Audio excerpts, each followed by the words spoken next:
All right. The final chapter of the House of Mrth, which, yes, Lily has died.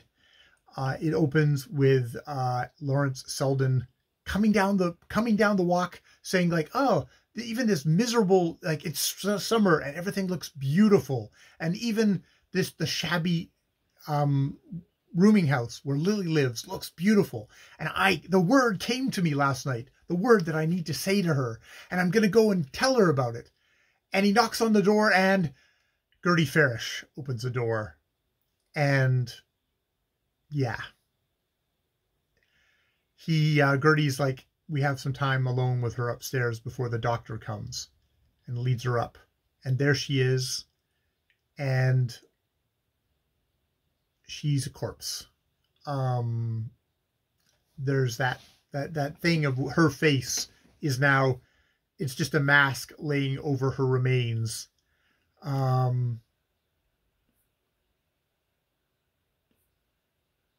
Where does it say?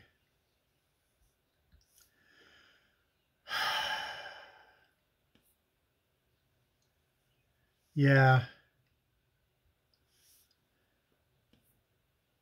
Where is it?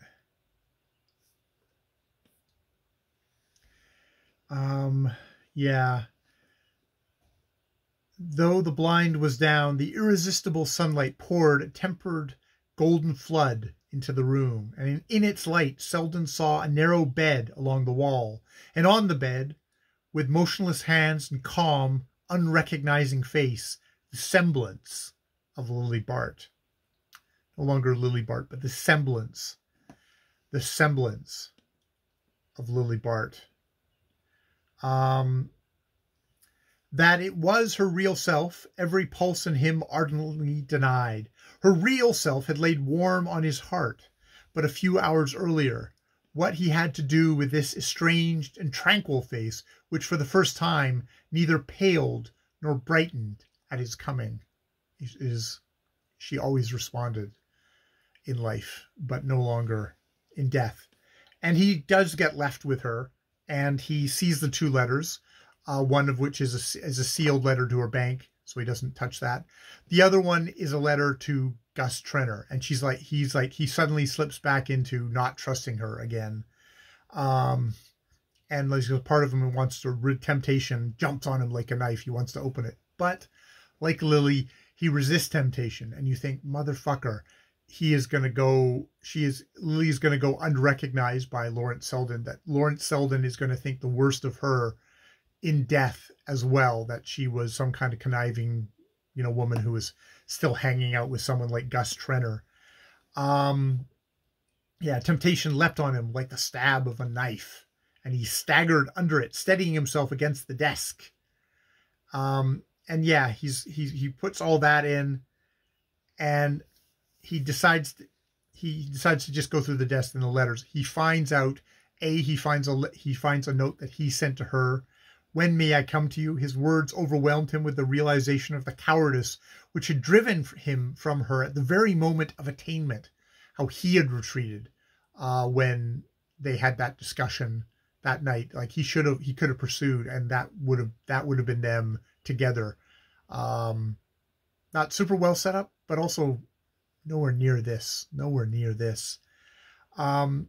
He holds on to that card because that card is now precious, because it was in her. She had held it. So, and then he goes through the rest where he finds out, okay, she actually got the money earlier than was expected, that she settled all her bills yesterday, and she also gave the money back to Gus Trenner. And it's like, oh, fuck. This was obviously intolerable to her, and the first chance she got to pay that money back, she did it. And it's like, okay, he kind of goes back to loving her. And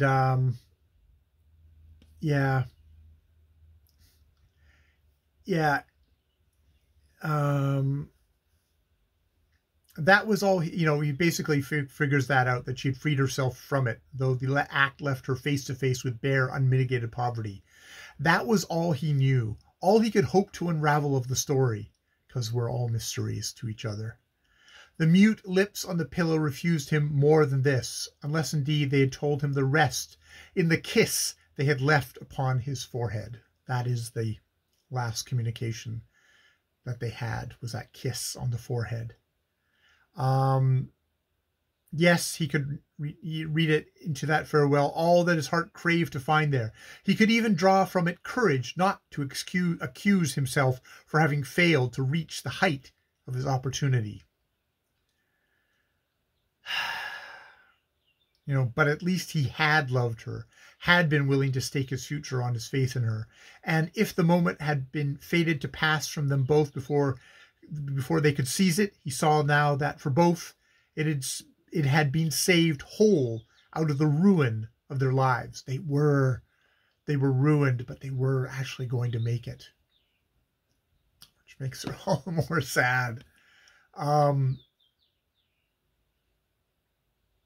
And then,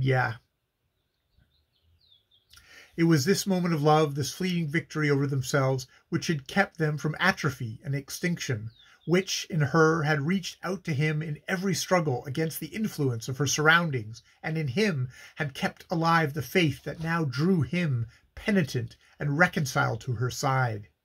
He knelt by the bed and bent over her, draining their last moment to its lees, and in the silence there passed between them the word which made all clear.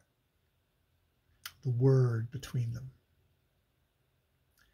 It's funny, this is both a tragedy and a moral victory at the same time. She's dead. They never got to be together, but they're also not corrupted. They're not befouled in this world. They both remained true to themselves in the end. Yeah. All right. That is The House of Mrth. I guess I will think about that for a while and try and come up with something coherent to say in a short, pithy little booktube reaction video about the book. But I figured I better just start off and do that right now, because just to hold that feeling in my heart. And it's definitely in my heart that this novel calls to me. All right, I'll leave it there. More videos later.